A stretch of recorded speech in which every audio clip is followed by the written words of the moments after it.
So far, it's just me and Kim. I know Misty's jumping on. There's Jan. Oh my gosh. Awesome.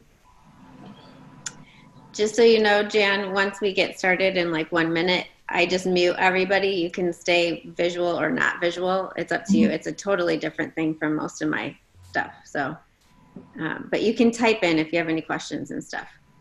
Okay. All right. All right. Awesome. Good morning, Misty, Kim. Nobody's on. Oh, live yet. All right.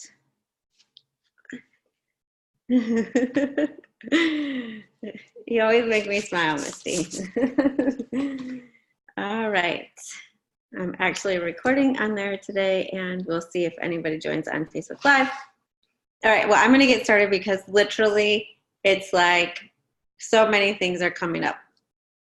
So we're going to see how many I can get through today and what ones need to be extended for the next time that we talk, which is next Monday. How crazy is that? What did you say about me? Yes, my hair is different every time. I'm telling you, like, it's getting longer. And I did color it, so it's darker. So it has a mind of its own, so it's different every day. All right, so today, I wanted to go into something quickly for Debbie, which she shows up as Larry Shram. Hi, Joanne. And then anybody else who's on the Facebook Live, let me know who you are and that you're on. So the first thing is, Debbie asked, like, how can I connect to other people and I put in a meaningful way. She didn't say that, but I know that she's looking for way more meaningful interactions. And she's finding that the people that she was connected to in her past and even her family, it's not the kind of interactions that she's desiring. So there's a few things. One, please, you guys in the group, I'm not the only expert here. You guys have all lived an amazing life. So when you're in the Facebook group, please share how you are using the struggles and the pains in your life to create new things. So I know Ellie put in there that she's starting different groups. A lot of times when I need something, I actually create a group to help other people with it. So if I want to read a book, I will start a book club and invite other people to talk about the book, and then it takes 10 weeks or whatever, and it starts a meaningful conversation. So obviously make a book club on something that's meaningful to you. If it's not a book club and you want to create a breakfast out for brand new people, like connect. There's Facebook groups filled with people with different kinds of needs and desires. I know, Jan, like you go and you get into biking groups and adventure groups, and you go places and take photos, or you just do things that are active, and that's something that you desire. And I guess what I'm saying is, if you have a desire in your heart, don't be a victim to that. Use it as the impetus to create something new, because there's somebody else out there. And if you wait until they come and find you, you could be waiting until you're in the grave. So go out and find people. These days, because we have the internet, it's filled with it. If you can't leave your house, no big deal. You can absolutely connect with people through FaceTime, through Facebook Live. You can create your own group, and you don't have to be an expert. So use each other as support in that way for ideas. And then it really is uncomfortable to try something new, but that's the way that things are created. And you might want to write down what you actually want to get out of it. So if you want to have meaningful conversation, how is that going to happen? Like, here's an example for you guys. I got sick and tired of going to the same old networking meetings. I didn't enjoy having a 30-second pitch about my business. It felt really forced. It felt like everybody was judging. It felt like nobody was actually listening, and that everybody was just out there to sell themselves. And I was like, this doesn't work for me. So the next question is, what would work for me, right? And so I started luncheons where like it's meaningful conversation. We don't share business cards. We don't talk business. We really just share from the heart. And if business is created out of that, rock on, or organically, but nobody's coming in with the intention of that. People are just coming in wanting to get to know each other and foster relationships. And people don't have to have a business. Like, come in as you. Like, when did it start that we had to be a business or be a family? Like, we are enough. And most of us are craving something that's bigger than money. It's that space of being seen and heard, and also seeing and hearing somebody else from the space of who they are, rather than just what they do and what they want from you. So many times the desires of our hearts are actually the springboard area for creating something new that maybe has not ever existed in the world before, your pain point. So that's number one. We're moving pretty good. Hi, Mika. I'm not sure if I can see everybody. We have a lot more people on today. I love that. Hi, Donna. So what is the next one? Okay, so there's two other things I want to go over, but I may only get to one. So how is the love and support that you show up being and doing in life circling back to support you? And this is somewhere where if we really identify as givers, there's an energy in us that is actually a blocker. Because if you are not, like, the universe just flows, right? It's constantly bringing things back. And so how many things are landing on your doorstep? Like, I think of like FedEx and Amazon Prime right now, like dropping all these like presents off. And how many things are getting stacked up at your door that you're not actually allowing in because of the way, like, you may have judgments. It's not coming back to me the way that I sent it out, right? What I send out to Amazon Prime is electronic dollars. I don't want my electronic dollars back. I want the product, right? And so a lot of times we look at, like, I gave in this way. Well, why isn't somebody giving back to me in that way? Because they're giving in their own way, which if you allowed it in, may not be the order that you put out, but it could actually lift you up in ways that you can't even comprehend, because it would be more generous and larger than anything that you could possibly order.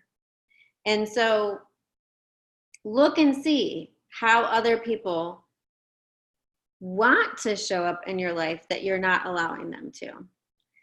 And then, and see, this one's a little bit stickier, but like, I'm really huge on really looking at our entire lives and what we're sending out and what we're pulling back. So how is your self-judgment, shame, or blame, those things that you think you have hidden so much, coming back and being amplified through people around you, in order for you to see that you no longer have to defend against them? You could just go, oh, wow, yeah, like, that is a part of me. And, right? So I'm going to give you an example on that. So somebody comes up and says, I'm trying to think of like an example in my own life. My oldest son is my greatest example of like triggering me, right? He'll say to me, what you do doesn't make any sense. Like, what you believe, there's like no foundation, there's no proof, there's no nothing. And because inside of us, we're constantly looking to prove ourselves, when somebody comes and says those words, we want to defend and prove ourselves. Instead, and this is what I've been playing with a lot lately, especially with him, going, gosh, you're absolutely right. Like, there is a lack of scientific proof, or there's a lack of tangible proof for us to sink our teeth into. There's a lack of people who believe it. I do feel alone, because he says, like, you're really alone in this, Mom, right? There's a lot of people I know that like believe the same way that I do, most of you, right? But all of those are actually things that happen in my own head. And he's just stating them outside of me so that I can hear them more fully. But we tend to go immediately to defense and fighting against, instead of going, gosh, it's so true. It's so true. I do feel alone in this a lot of times. I feel like I sound crazy. I feel like there's not enough tangible proof. There's not enough books written. There's not enough people who work together and prove this. Gosh, you're absolutely right. And yet, that doesn't mean that like I'm going to abandon ship, right? But the moment that I say to him, like, you've got a point there. First of all, it calms me down. But second, he feels seen in his point of view. And so he stops battling me so strongly to be seen for his point of view, which is also, like, I know this is possibly confusing a little bit, but it is also happening in our own brains. Our own brains and our own bodies are like battling for a point of view to be heard. The moment that it's heard, it stops being so loud.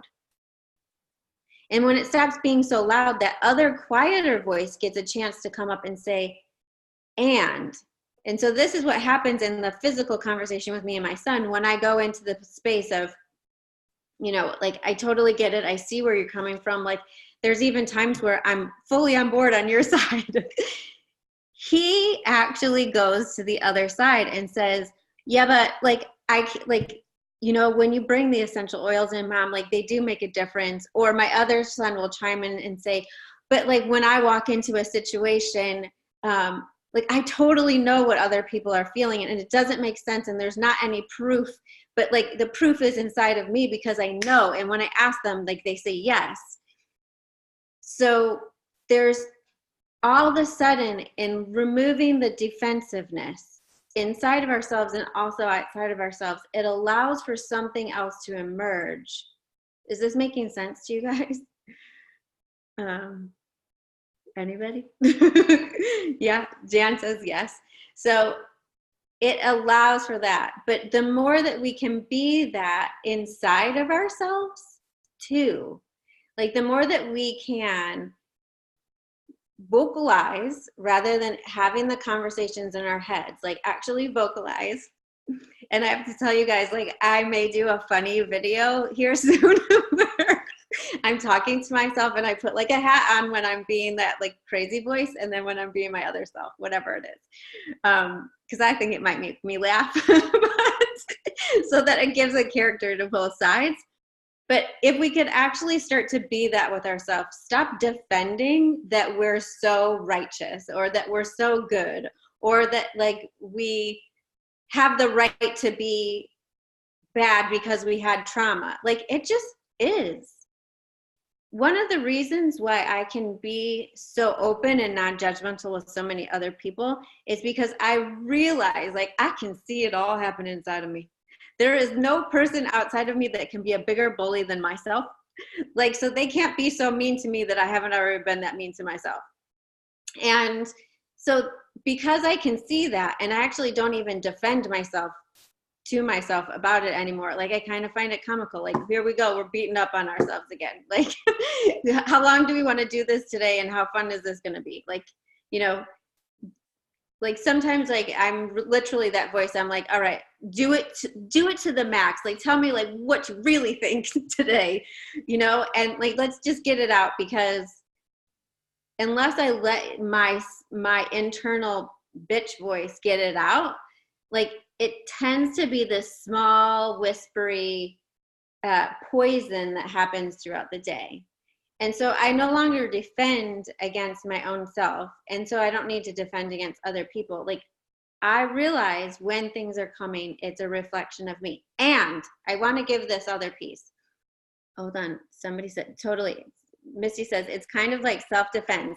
If someone is attacking you, instead of pushing back, which is what a lot of time takes, a lot of time and energy, no doubt, you kind of use the momentum to deflect the attack. yeah, I didn't ever do like Tai Chi and karate, but my kids did. Like when they come at you, instead of pushing against you, like pull with it.